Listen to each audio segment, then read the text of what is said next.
ओम शांति। अर्थ सहित मुरली पाठ 28/5/2025। बाबा बोले, मीठे बच्चे, अभी ड्रामा का चक्र पूरा होता है। तुम्हें क्षीरखंड बनकर नई दुनिया में आना है। वहाँ सब क्षीरखंड है, यहाँ लून पानी है। प्रश्न है, तुम त्रिनेत्री बच्चे किस नॉलेज को जानकर त्रिकालदर्शी बन गए हो?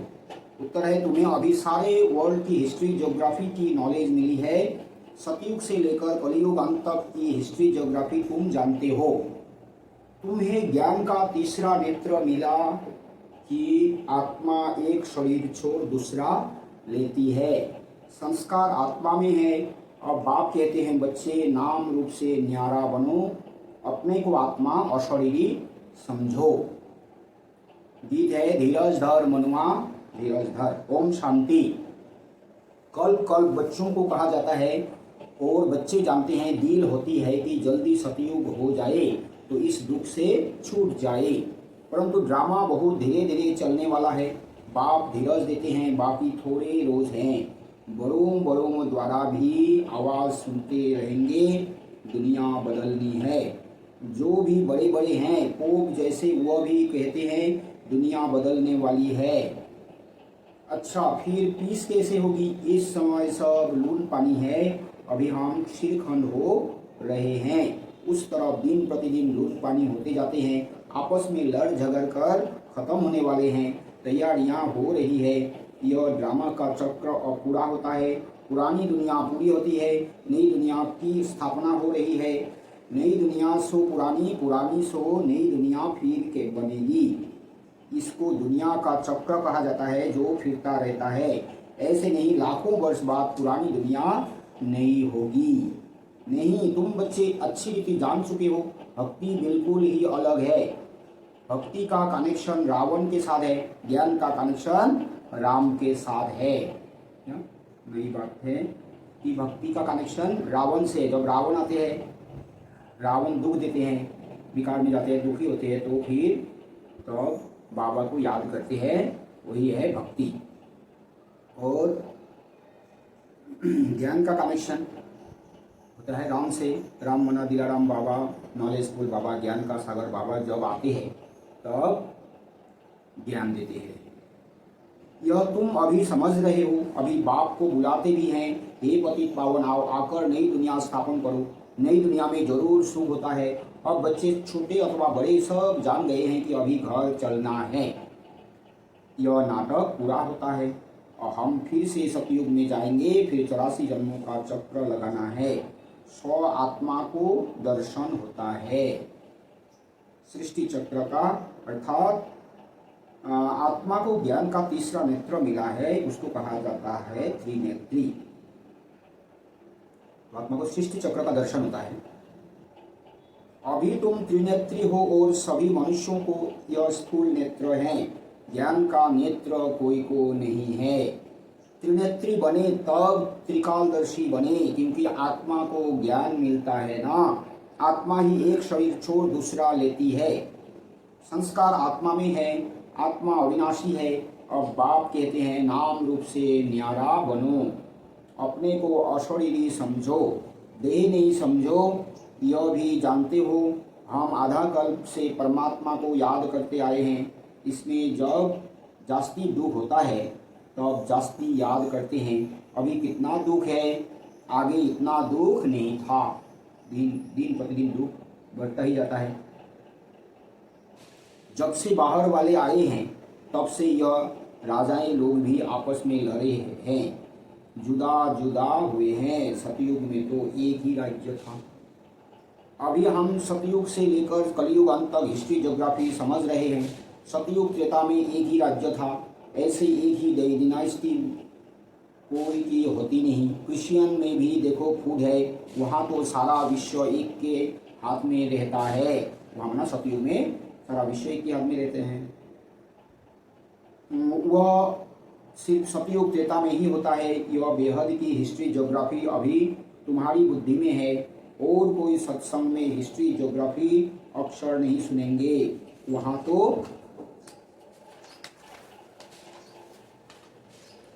तो रामायण महाभारत आदि ही सुनते हैं। वहाँ पर हिस्ट्री ज्योग्राफी नहीं है, कहानी सुनो। यहाँ वह बातें है नहीं, यहाँ है वर्ल्ड की हिस्ट्री ज्योग्राफी। तुम्हारी बुद्धि में है ऊंच से ऊंच हमारा बाप है, बाप का शुक्रिया है जिसने सारा ज्ञान सुनाया है। ये वर्ल्ड की हिस्ट्री ज्योग्राफी, ये ज्ञान बाबा ही सुनाया है, बाबा ने ही सुनाया है। एक आत्माओं का झाड़ है, दूसरा है मनुष्यों का झाड़। मनुष्यों के झाड़ में ऊपर में कौन है? ग्रेट ग्रेट ग्रैंडफादर ब्रह्मा को ही कहेंगे। पहला मनुष्य है ब्रह्मा, तो वो है ग्रेट ग्रेट ग्रैंडफादर, वो है पहला। यह जानते हैं ब्रह्मा मुख्य है, परंतु ब्रह्मा के पीछे क्या हिस्ट्री ज्योग्राफी है यह कोई नहीं जानते। अभी तुम्हारी बुद्धि में है ऊंच से ऊंच बाप रहते भी हैं परम धाम में, फिर सूक्ष्म वतन का भी तुमको मालूम है। मनुष्य ही फरिश्ता बनते हैं, इसलिए सूक्ष्म वतन दिखाया है। तुम आत्माएं जाती हो, शरीर तो सूक्ष्म वतन में नहीं जाएगा। जाते कैसे हैं उनको कहा जाता है तीसरा नेत्र, दिव्य दृष्टि अथवा ध्यान भी कहते हैं। तुम ध्यान में ब्रह्मा विष्णु शंकर को देखते हो। लोग दिखलाते हैं शंकर की आंख खुलने से विनाश हो जाता है। भक्ति मार्ग के अनुसार शंकर की आंख खुलने से विनाश हो जाते हैं। अब उनसे तो कोई समझ ना सके। अभी तुम जानते हो विनाश तो ड्रामा अनुसार होना ही है। तो विनाश असल में ना शंकर करते हैं ना शिव बाबा करते हैं, ये तो ड्रामा अनुसार होना ही है। आपस में लड़कर विनाश हो जाएंगे। बाकी शंकर क्या करते हैं, यह ड्रामा अनुसार नाम रख दिया है तो समझना पड़ता है। तो शंकर कौन है? शंकर तो कोई है ही नहीं, ड्रामा अनुसार ऐसे नाम दिया है। तो है त्रिशूल, त्रिशूल से विनाश होते हैं। जैसे बड़ा सबसे बड़ा शूल है विज्ञान का आविष्कार, atom bomb, hydrogen bomb, missile. फिर भारत में तो भाई भाई लड़ेंगे, रक्त की नदियाँ बहेंगी। फिर पंचतत्व में प्रकृति का भी, प्राकृतिक आपदाएं ऐसे विनाश हो गए, तो इसलिए फिर नाम उसको ही नाम दे दिया शंकर। तो समझाना पड़ता है ब्रह्मा विष्णु शंकर तीन है। स्थापना के लिए ब्रह्मा को रखा है, पालना के लिए विष्णु को, विनाश के लिए शंकर को रख दिया है। वास्तव में यह बना बनाया ड्रामा है। शंकर का पार्ट कुछ भी है नहीं। शंकर भले दिखाते हैं, शंकर का कुछ भी पार्ट नहीं है। ब्रह्मा और विष्णु का पार्ट तो सारे कल्प में है। ब्रह्मा और विष्णु का पार्ट सारे कल्प में है। वही आत्मा है। ब्रह्मा से विष्णु, विष्णु से ब्रह्मा बनते हैं ना, तो सारे कल्प में कल्प लग जाता है। विष्णु से ब्रह्मा बनने में पूरा कल्प लग जाता है। ब्रह्मा से विष्णु, विष्णु से ब्रह्मा। ब्रह्मा के भी 84 जन्म पूरे हुए तो विष्णु के भी पूरे हुए। शंकर तो जन्म मरण से न्यारा है, इसलिए शिव और शंकर को फिर मिला दिया है। वास्तव में शिव का तो बहुत पार्ट है, बढ़ाते हैं। सबसे ऊंचा काम शिव बाबा का सबसे बड़ा काम है, तो बाबा पढ़ाते हैं, इसलिए 100 साल के पढ़ाते हैं। भगवान को कहा जाता है नॉलेजफुल। अगर वह प्रेरणा से कार्य करता तो सृष्टि चक्र का ज्ञान कैसे देता। इसलिए बाप समझाते हैं बच्चे प्रेरणा की तो कोई बात ही नहीं, बाप को तो आना पड़ता है। बाप कहते बच्चे मेरे में सृष्टि चक्र का ज्ञान है, मेरे को यह पार्ट मिला हुआ है, इसलिए मुझे ही ज्ञान सागर नॉलेजफुल कहते हैं। नॉलेज किसको कहा जाता है? वह तो जब मिले तब पता पड़े, मिला ही नहीं है तो अर्थ का कैसे मालूम पड़े। आगे तुम भी कहते थे ईश्वर प्रेरणा करते हैं, वह सब कुछ जानते हैं। हम जो पाप करते हैं ईश्वर देखते हैं। बाबा कहते हैं यह धंधा मैं नहीं करता हूँ। बाबा सब देखते हैं, तो देखकर प्रेरणा देते हैं, ऐसी बात नहीं है। यह तो जैसा कर्म करते हैं उसकी खुद ही सजा भोगते हैं। मैं किसको नहीं देता हूँ, ना कोई प्रेरणा से सजा दूंगा। मैं प्रेरणा से करूँ तो जैसे मैंने सजा दी। कोई को कहना कि इनको मारो यह भी दोष है, कहने वाला भी फंस पड़े। तो क्या है, बाबा ने बोला कि मैं कुछ किसको सुख दुख नहीं देता हूँ, किसी को प्रेरणा नहीं देता हूँ, इसको सजा दो। ये तो ड्रामा अनुसार, कर्म अनुसार होता है। शंकर प्रेरणा दे तो वह भी फंस जाए। बाप कहते हैं मैं तो तुम बच्चों को सुख देने वाला हूँ, तुम मेरी महिमा करते हो। बाबा आकर दुख हरो, मैं थोड़े ही दुख देता हूँ। ये समझने की बात है कि सजा भगवान देते हैं वो भी गलत है। अब तुम बच्चे बाप के सम्मुख बैठे हो तो कितनी खुशी होनी चाहिए। यहाँ डायरेक्ट भाषणा आती है, बाबा हमको पढ़ाते हैं, इनको मेला कहा जाता है। सेंटर्स पर तुम जाते हो, वहाँ कोई आत्माओं परमात्मा का मेला नहीं करेंगे। आत्माओं परमात्मा का मेला यहाँ लगता है, यह भी तुम जानते हो। मेला लगा हुआ है, मेला लगा हुआ है। बाप बच्चों के बीच में आए हैं, आत्माएं सब यहाँ है। आत्मा ही याद करती है कि बाप आए, यह सबसे अच्छा मेला है। बाप आकर सब आत्माओं को रावण राज्य से छुड़ा देते हैं। तो जो यहाँ जो मेला लगता है शांति वन में, मधुबन में, सबसे अच्छा मेला है। ये मेला अच्छा हुआ ना, जिससे मनुष्य पारस बुद्धि बनते हैं। उन मेलों पर तो मनुष्य मेले हो जाते हैं, पैसे बर्बाद करते रहते हैं, मिलता कुछ भी नहीं। उनको मायावी आसुरी मेला कहा जाएगा, यह है ईश्वरीय मेला। तो मेला भी दो प्रकार के होते हैं, एक है आसुरी मेला, एक है दूसरा है। आसुरी मेला है पारस बुद्धि बनते हैं। तुम भी आसुरी मेले में थे, रात दिन का फर्क है। तुम भी आसुरी मेले में थे, अभी हो ईश्वरीय मेले में। तुम ही जानते हो बाबा आया हुआ है। सब जान जाए तो पता नहीं कि कितनी भीड़ हो जाए, इतने मकान आदि रहने के लिए कहाँ से लाएंगे। तो अब पिछाड़ी में गाते हैं ना, अहो प्रभु तेरी लीला। तो बात ऐसी है कि सबको पता ही पड़ जाएगा शुरू से, तो फिर सभी लोग आएगा तो उन लोग के लिए अकोमोडेशन नहीं हो सकता है। इतने लाखों इतने करोड़ों मनुष्य को कहाँ से रखा। तो ये भी सही है, इसलिए गायन भी है। लास्ट में बोलेंगे अहो प्रभु तेरी लीला। कौन सी लीला? सृष्टि के बदलने की लीला, यह है सबसे बड़ी लीला।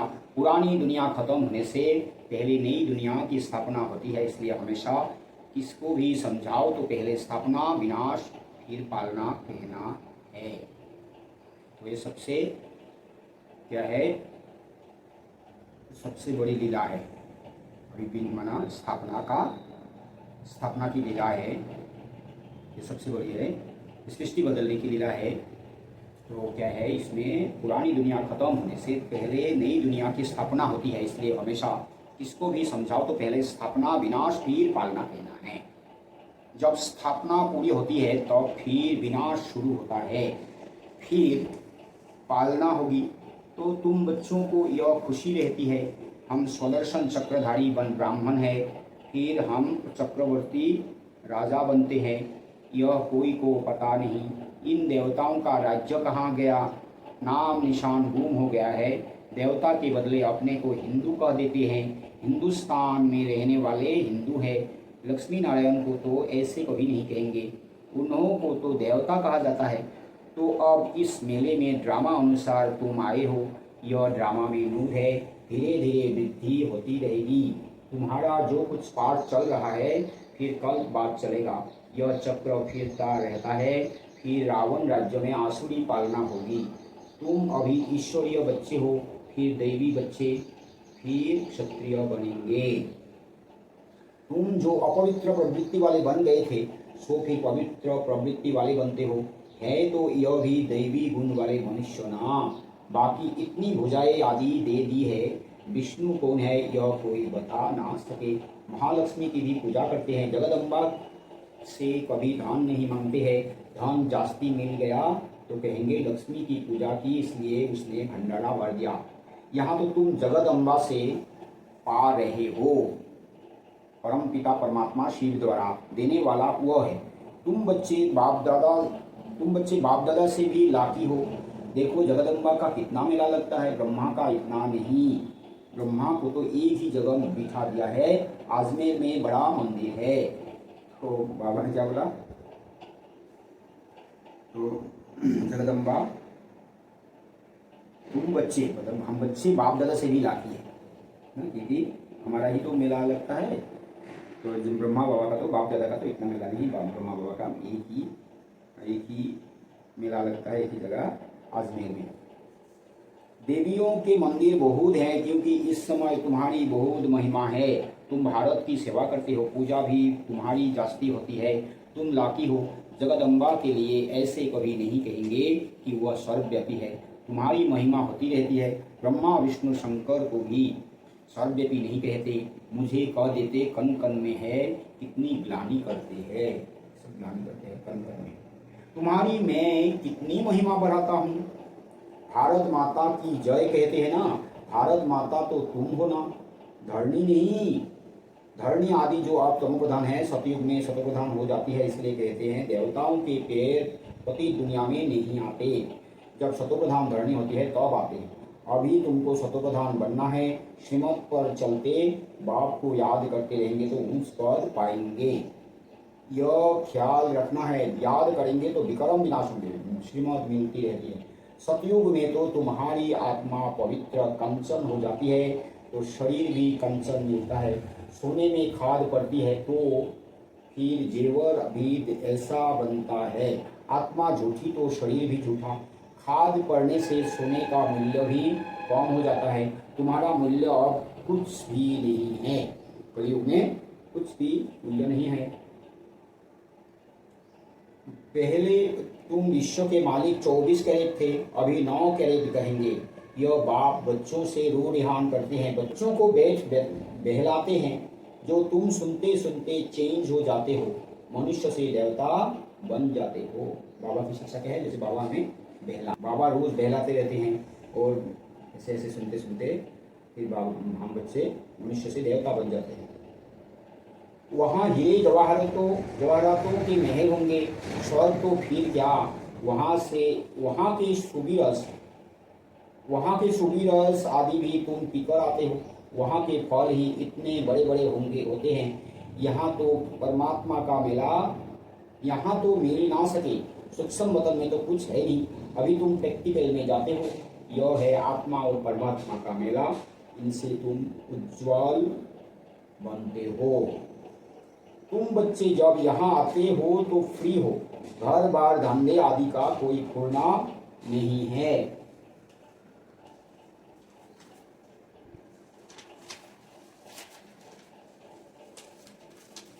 तो यहाँ तुमको याद की यात्रा में रहने का चांस अच्छा है। वहाँ तो घर घाट आदि याद आता रहेगा, यहाँ तो कुछ है नहीं। तो मधुबन आते हैं तो मधुबन में बहुत बाबा को याद करना है, बैठकर तपस्या। रात को 2 बजे उठकर यहाँ बैठ जाओ। सेंटर्स पर तो रात को तुम जा नहीं सकते, यहाँ तो सहज है। शिव बाबा की याद में आकर बैठो और कोई याद ना आए। यहाँ तुमको मदद भी मिलेगी। सवेरे जल्दी सो जाओ, फिर सवेरे उठो। 3 से 5 बजे तक आकर बैठो। बाबा भी आ जाएंगे, बच्चे खुश होंगे। बाबा है योग सिखलाने वाला, यह भी सीखने वाला है। तो दोनों बाप और दादा आ जाएंगे, फिर यहाँ और वहाँ योग में बैठने के फर्क का भी पता पड़ेगा। यहाँ कुछ भी याद नहीं पड़ेगा, इसमें फायदा बहुत है। बाबा राय देते हैं यह बहुत अच्छा हो सकता है। अब देखिए बच्चे उठ सकते हैं।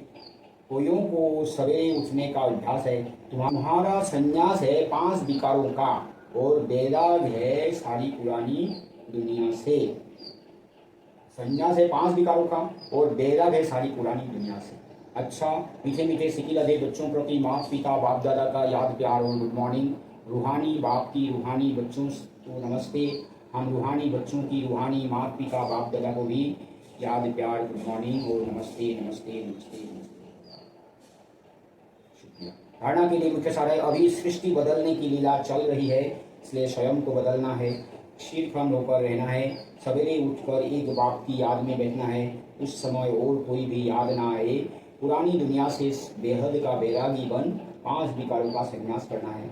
वरदान है, बेहद की स्थिति में स्थित रह, सेवा के लगाव से न्यारे और प्यारे विश्व सेवाधारी भव। विश्व सेवाधारी अर्थात बेहद की स्थिति में स्थित रहने वाले ऐसे सेवाधारी सेवा करते हुए भी न्यारे और सदा बाप के प्यारे रहते हैं। सेवा के लगाव में नहीं आते, क्योंकि सेवा का लगाव ही सोने की जंजीर है। यह बंधन बेहद से हद में ले जाता है। इसलिए देह की स्मृति से, ईश्वरीय संबंध से, सेवा के साधनों के लगाव से न्याय और बाप के प्यारे बनो तो विश्व सेवाधारी का वरदान प्राप्त हो जाएगा और सदा सफलता मिलती रहेगी। स्लोगन है, व्यर्थ संकल्पों को 1 सेकेंड में स्टॉप करने की रिहर्सल करो तो शक्तिशाली बन जाएंगे। अव्यक्तिशाली है, रूहानी रॉयल्टी और प्योरिटी की पर्सनैलिटी धारण करो। आप सबकी पहली प्रवृत्ति है अपनी देह की प्रवृत्ति, फिर है देह के संबंध की प्रवृत्ति। तो पहली प्रवृत्ति देह की हर कर्मेंद्रियों को पवित्र बनाना है। जब तक देह की प्रवृत्ति को पवित्र नहीं बनाया है तब तक देह के संबंध की प्रवृत्ति चाहे हद की हो चाहे बेहद की हो उसको भी पवित्र नहीं बना सकेंगे। तो पहले अपने आप से पूछो कि अपने शरीर रूपी घर को अर्थात संकल्पों को, बुद्धि को, नैनों को और मुख को रूहानी अर्थात पवित्र बनाया है। ऐसी पवित्र आत्माएं ही महान है। अच्छा, ओम शांति।